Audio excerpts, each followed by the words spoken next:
Hey, I'm square root of -1, and today I thought, just for fun, we could go over this quizlet I found on popular misconceptions in introductory physics class. We'll see if we can explain what's wrong with them and maybe what the real concept should be. Let's get started.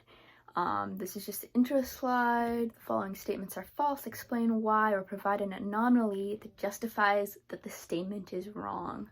Let's see. Number 1. Two objects side by side must have the same speed.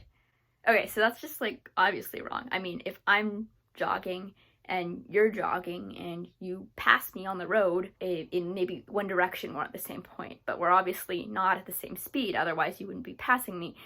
Position is always a measure of like 1 point, whereas to find speed you need 2 points. So position will never give you enough information to determine relative speeds. Let's just see what it says. Right, so it has joggers. What do you know? Okay, so it looks like it looks like both of the joggers are labeled on the same line. But this is jogger B then.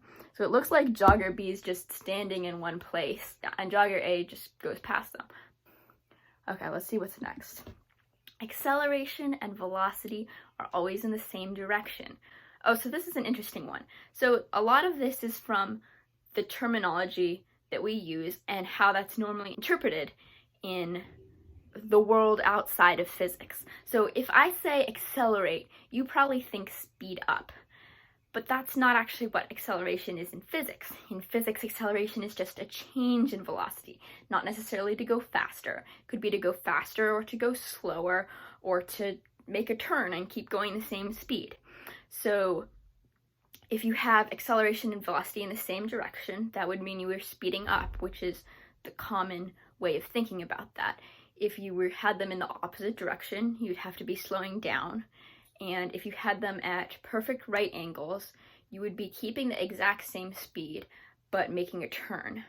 If you had them at an angle, but not a perfect right angle, then you would have to take, I guess, the cosine of that angle. So you'd say that change in speed was acceleration cosine theta. The component that was in the direction you were going would be positive speed change. So again, cosine of 0 is 1, so you'd just be speeding up if they were the same direction. Cosine of pi, opposite direction, would be -1, so it would be negative speeding up, so you'd be slowing down, and at 90-degree angle would be 0.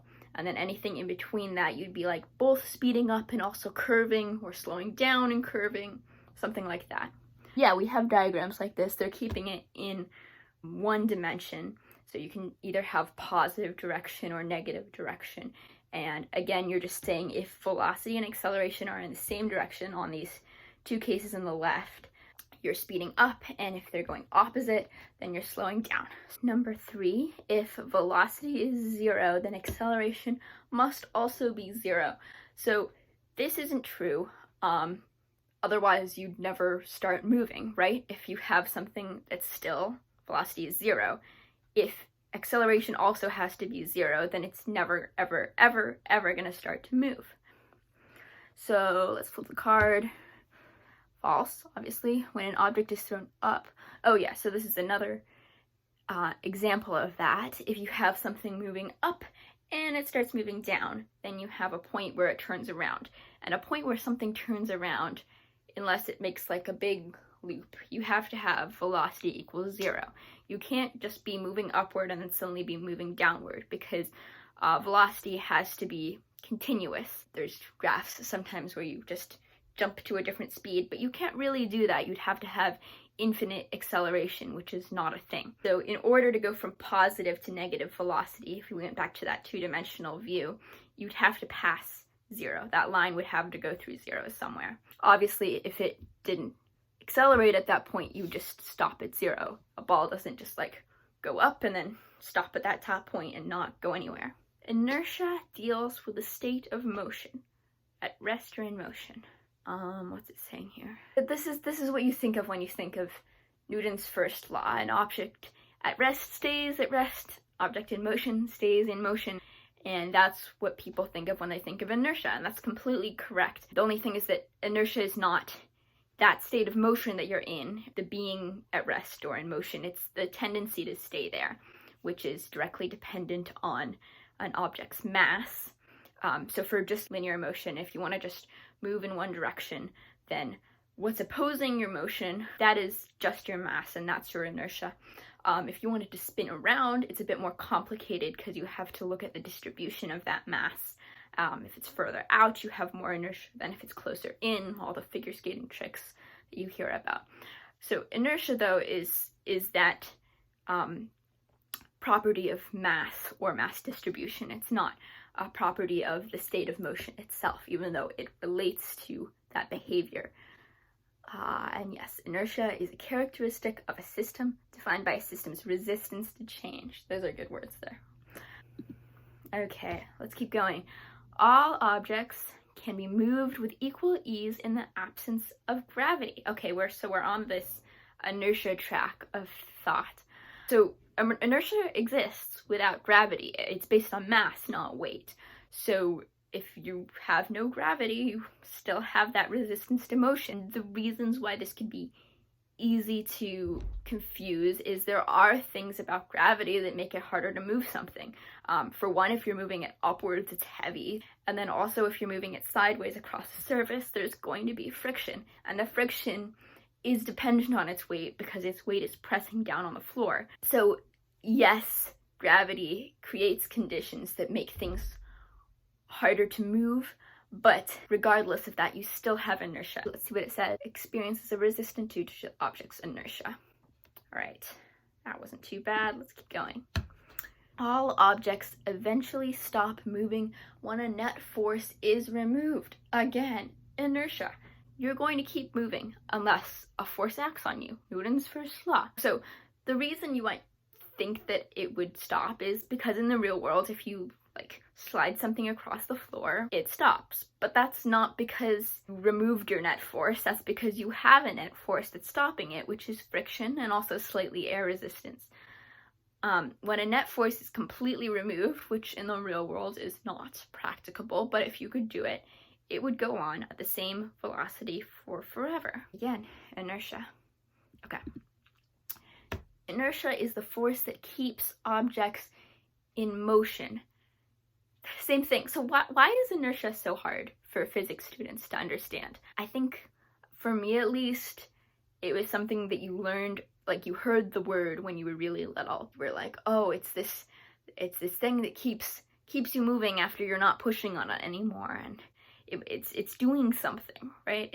It seems like it's doing something.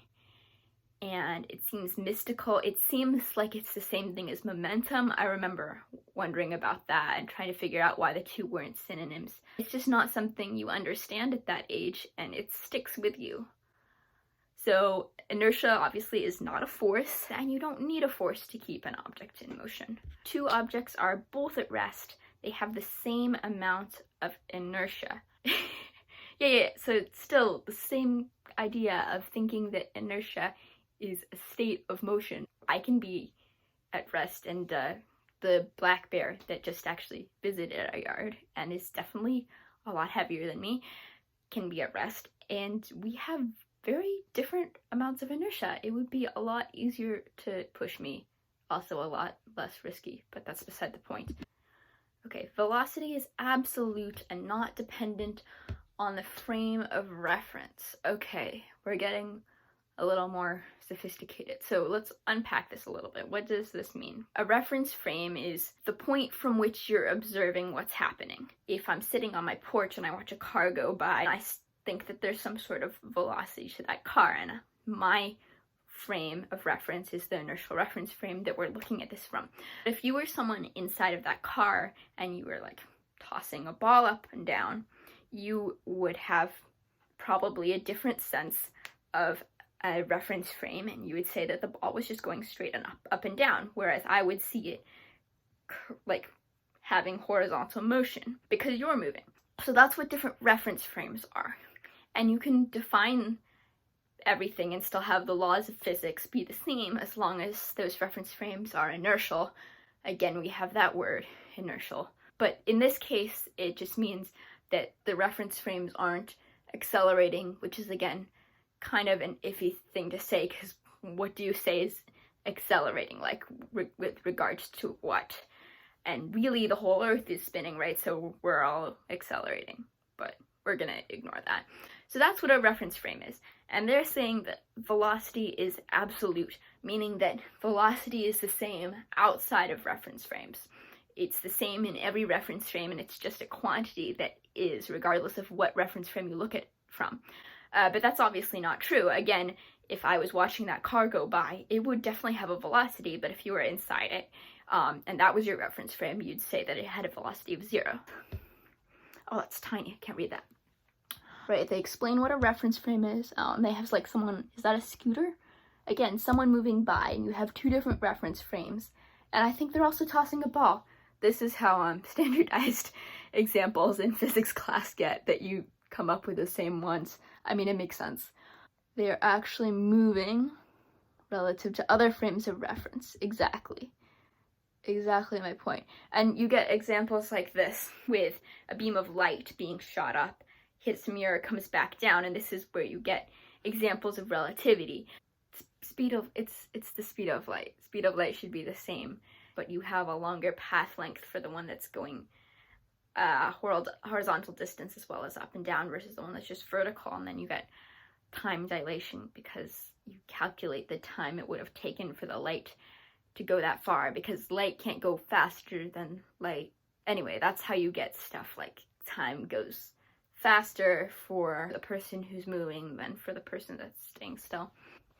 Action-reaction forces act on the same body. Okay, so this is mostly just an issue of defining your system. The whole idea of having action-reaction forces is that you have the force of one object on the other equal to the force of the other on the one.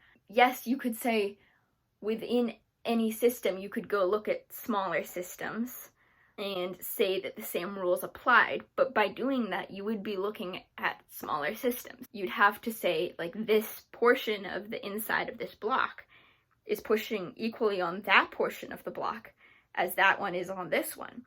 But by doing that, you would be calling them different bodies. If you define the whole block as one body, then you're not considering the internal forces. Let's see if they have a better explanation of that. Right, so they have a free body diagram, and the free body diagram works by your having the external forces on an object, not the internal ones.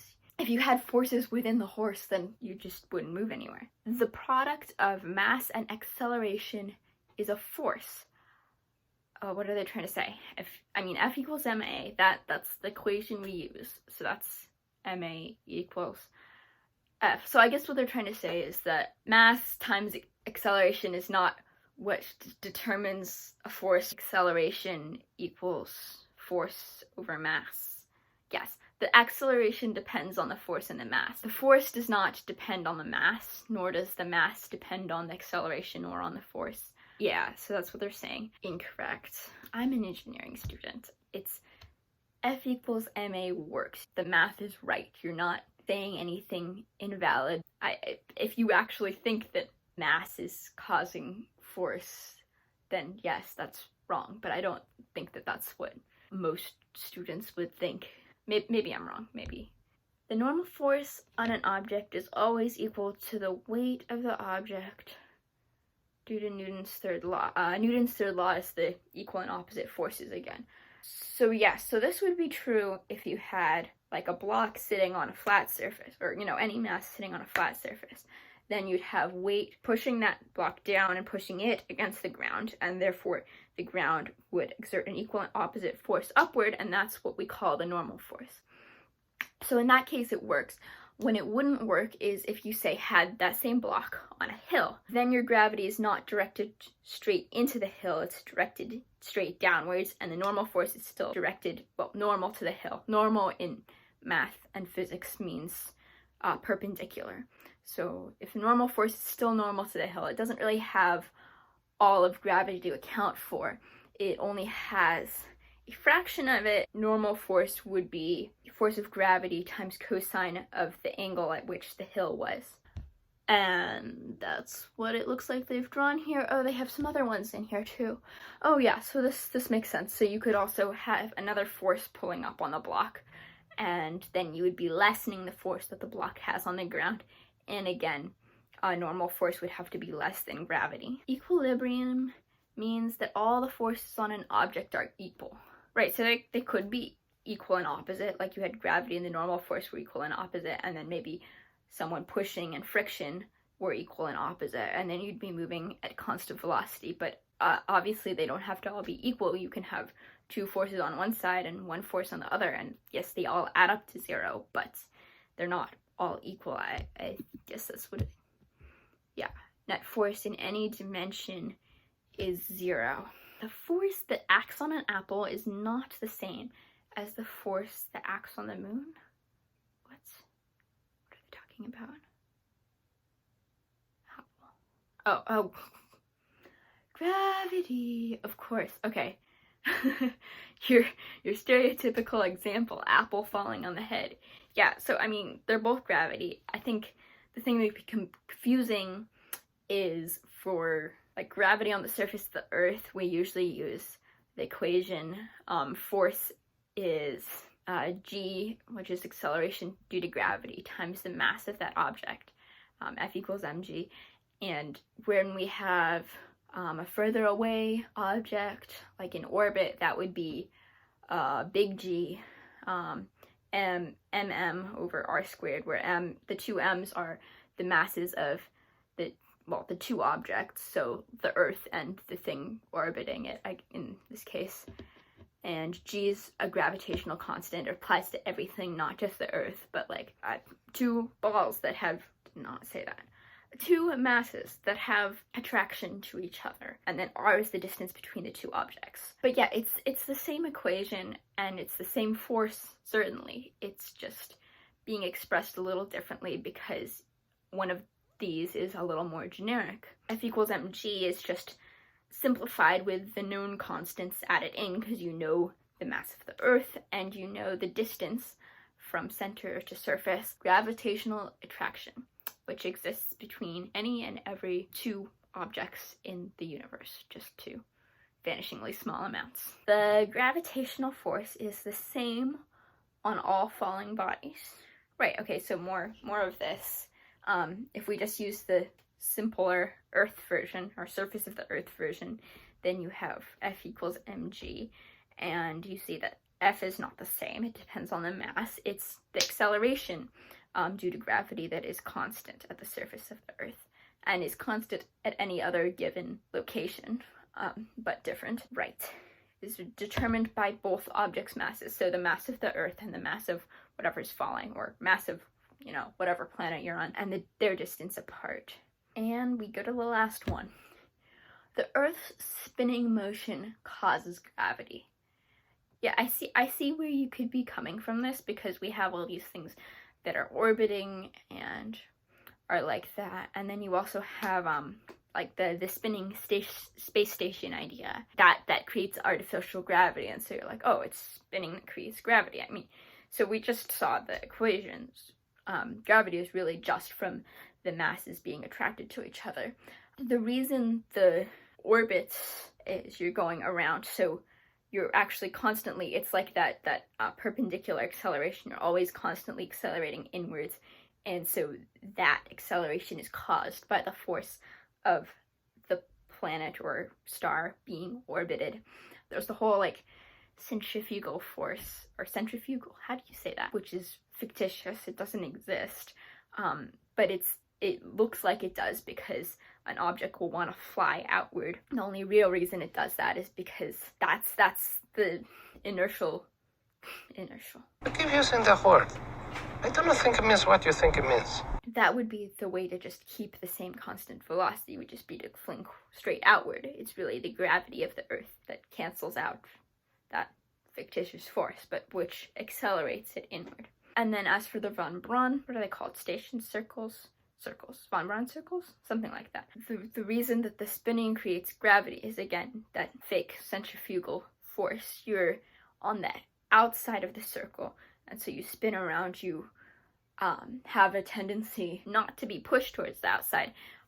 You have a tendency to stay towards the outside because you're actually constantly accelerating towards the center. But that's why it feels like there's gravity. It's like having, instead of you being pulled down to the earth, it's like the earth pushing up on you constantly. So yeah, we finished this quizlet. That was kind of fun and cool. Maybe this cleared some stuff up for you, and if not, maybe it was amusing. I'll be back soon. So meanwhile, like, share, and subscribe. See ya!